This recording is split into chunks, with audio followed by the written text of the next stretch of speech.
Sweet corn మరమరాల వడలు తయారు చేసుకోవడానికి కావాల్సిన పదార్థాలు: మరమరాలు, ఉల్లిపాయ ముక్కలు, పచ్చిమిర్చి ముక్కలు, కరివేపాకు, కారం, ధనియాల పొడి, బియ్యం పిండి, శనగపిండి, స్వీట్ కార్న్, సైంధవ లవణం, పసుపు, జీలకర్ర, నూనె.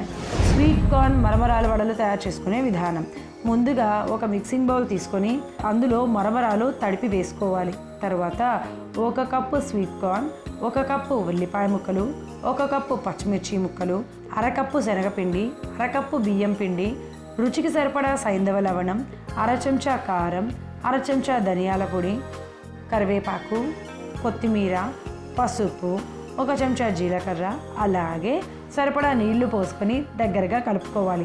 ఇప్పుడు స్టవ్ వెలిగించి ప్యాన్ పెట్టుకొని 5 చెంచాల నూనె వేసి వేడి చేసుకోవాలి. నూనె కొద్దిగా వేడయ్యాక కలుపుకున్న మిశ్రమాన్ని చిన్న చిన్న వడల్లా చేసుకొని నూనెలో వేసి 2 వైపులా తిప్పుకుంటూ చక్కగా కాల్చుకొని సర్వింగ్ ప్లేట్లోకి తీసుకుంటే అధిక కొవ్వును తగ్గించి, బరువు తగ్గడానికి, మలబద్ధకాన్ని తగ్గించి, ఆరోగ్యాన్ని మెరుగుపరిచే స్వీట్ కార్న్ మరమరాల వడలు రెడీ.